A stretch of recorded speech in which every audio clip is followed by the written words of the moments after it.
Halo saudara, apa kabar Anda hari ini? Senang sekali saya Angga Wisudawan kembali menjumpai Anda dan kali ini tema talk show kita sangat luar biasa sekali yaitu infrastruktur apik masyarakat Jember. Seperti kita ketahui bersama memasuki tahun kedua proyek multi-years, pemerintah Kabupaten Jember ini terus berupaya mengejar ketertinggalan melalui perbaikan infrastruktur. Dan kita lihat sudah ada puluhan jembatan se-Kabupaten Jember yang sudah rampung diperbaiki. Selain itu, berbagai ruas jalan yang dulunya berlubang mendapatkan julukan yang kurang enak didengar begitu ya, yaitu Juglangan Sewu, kini sudah mulus, sudah rata dan sudah bagus bisa dinikmati oleh masyarakat Jember.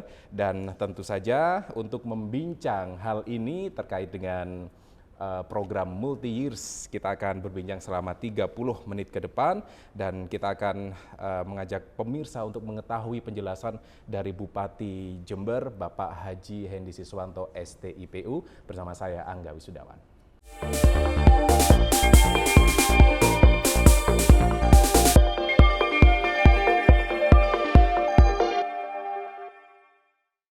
Baik saudara, untuk mengetahui secara detail seperti apa program multi-years sudah hadir bersama kami Bupati Jember, Bapak Haji Hendy Siswanto STIPU. Selamat pagi Bapak. Selamat pagi Mas Angga, Assalamualaikum warahmatullahi wabarakatuh. Waalaikumsalam warahmatullahi wabarakatuh. Terima kasih sudah hadir di talk show kita kali ini. Temanya sangat menarik sekali begitu ya, yaitu infrastruktur apik masyarakat sejahtera. Masya Allah, luar begitu biasa. Ya. Baik.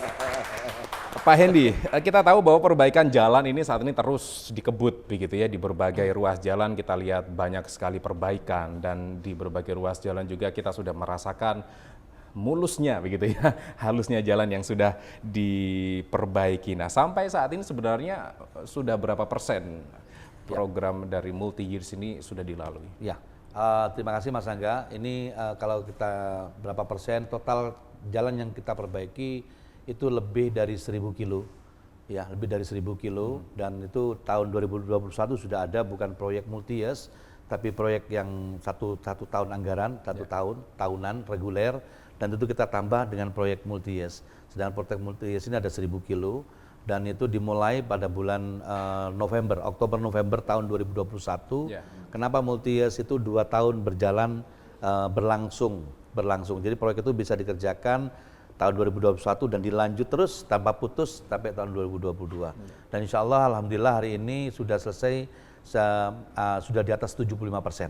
Di atas 75% sudah dikerjakan melalui program ini, begitu ya. Ini. Kemudian jalan dengan kategori apa saja ini yang disentuh dengan program multi-years? Jadi kita ada satu regulasi yang tidak boleh kita lewati, itu undang-undang, bahwa ada jalan nasional, ada jalan provinsi, terus ada jalan kabupaten. Kalau jalan nasional itu kementerian pusat PUPR ya. Kalau jalan provinsi itu bisa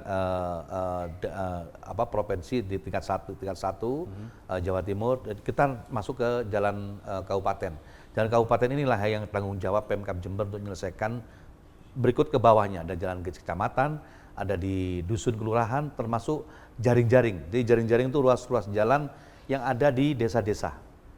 Yang ada di desa-desa itu bisa dengan skim anggaran yang 2 macam skim anggaran, bisa anggaran dari APBD dan bisa dari anggaran DD, dana desa. Dana desa itu datangnya dari Kementerian Desa, dari Kemendes, itu masuk langsung ke Kades. Itu bisa mereka, kalau Pak Kades ada jalan yang rusak sedikit, mungkin cuma 500 meter, 200 meter, mereka bisa menggunakan DD ya, dana desa. Tidak besar juga dana DD. Nah, tapi lebihnya itu bisa tetap APBD masuk di dalam itu. Berarti kategori jalan yang disentuh program ini yaitu yang menjadi wewenang pemerintah daerah, yaitu Kabupaten Jember begitu ya. Jadi misalkan nanti ada kerusakan dari jalan provinsi atau nasional, bukan menjadi wewenang dari pemerintah daerah begitu. Nah, selain jalan ini, apa yang menjadi prioritas pembangunan infrastruktur lainnya? Karena memang masyarakat begitu ya, dengan jalan yang baik itu mereka sudah sangat bersyukur begitu. Tapi dari pemerintah tentu saja ada target lainnya, infrastruktur apa yang menjadi target berikutnya? Jadi yang tahun 2021-2022 ini adalah target jalan dan penerangan. Jalan dan penerangan itu kami sudah mengerjakan 23.000 PJU. Perbaikan termasuk pasang PJU baru. Penerangan totalnya jalan umum, jalan umum 23.000 titik. Itu masih kurang 12.000 lagi titik. Ya. Sekabupaten Jember dapat semua. Termasuk di desa-desa? Termasuk di desa-desa. Namun intinya begini, semangat untuk tadi disampaikan Mas Angga bahwa itu ada Jeglongan Sewu. Sebenarnya kami memperbaiki jalan ini bukan masalah Jeglongan Sewunya. Bukan masalah itu ya? Bukan Jeglongan Sewunya, tapi ini adalah kami Pemkab Jember sudah menjadi kewajiban Pemkab untuk mengembalikan hak masyarakat Jember. Baik. Kami tinggal di rumah saya sendiri pribadi sampai sekarang ada di Jalan Sultan Agung. Ya. Mulai saya lahir sampai sekarang, jalannya mulus terus. Tapi ada begitu saya diberikan amanah untuk memimpin Jember ini, saya melihat saudara saya yang di pinggir di daerah Karangpring, di daerah Sentul dari itu jalannya nggak bagus.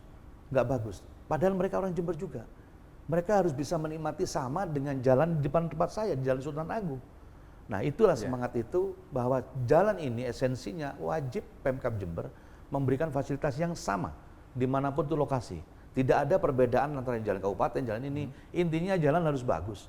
Karena dengan jalan infrastruktur yang bagus, jalan bagus, lampu penerangan bagus, tentunya di situ yang akan mereka dapatkan adalah kemudahan mereka untuk melakukan perdagangan ekonomi. Dan mereka. ini adalah hak dari setiap masyarakat Jember. Wajib dinikmati, wajib didapat. Ya. Baik, kemudian pembangunan ini difokuskan selain PJU tadi ya, kemudian jalan. Adakah hal lain Pak, misalkan wisata, kemudian termasuk beriringan itu pengairan. yang kami lakukan itu adalah RTLH juga, rumah tidak layak huni kami perbaiki. Masih ada ribuan di Jember ini rumah tidak layak huni, itu kami lakukan perbaikan. Termasuk dan itu masuk dalam program multi masuk ke program bukan multi-years tapi program tahunan malah. Di tahun 2021 kita ada, 2022 kita ada.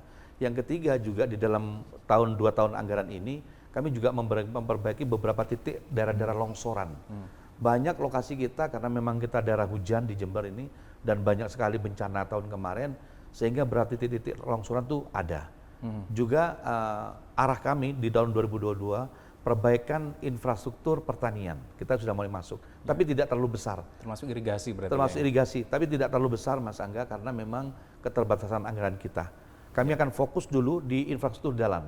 Kalau jalan ini bagus, tentunya ekonomi kita, distribusi barang kita ini yang dari gunung itu bisa ke kota dengan mudah dan akan kompetitif harganya. Ya. Oke, kalau dulu sebelum jalan diperbaiki, harga itu jadi mahal Mas. Harga Dengan sawi, alasan, betul. ini ongkos transport begitu ya. Transport dan mereka transportnya pakai motor. Iya. Terus jalan kaki juga. Seperti kita kasih contoh daerah Panti ya. Daerah Panti itu terkenal sawinya Mas. Sawi itu sawinya seperti sawi itu untuk segar begitu ya. Segar dan bukan sawi sederhana, tapi sawi untuk masakan Mandarin. Masakan Mandarin bagus, ya. Itu kualitasnya itu untuk ca sawi itu harganya beda. Itu harganya. Cuman kalau pada saat jalannya nggak bagus untuk membawa ke Pasar Tanjung, itu membutuhkan waktu yang cukup lama, hampir 1 hari. Layu. Akhirnya harganya jatuh. Dampaknya apa? Masyarakat petani kita yang tanam sawi tidak bisa bangkit ekonominya, tidak bagus. Sekarang udah bagus, apa yang mereka katakan? Kami jual sawi di mana saya tanya? Anda jual sawi di mana? Pak, kami jual sawi langsung ke toko-toko restoran-restoran yang membutuhkan. Kok bisa? Jalannya udah bagus Pak. Harganya bagus sekali harganya.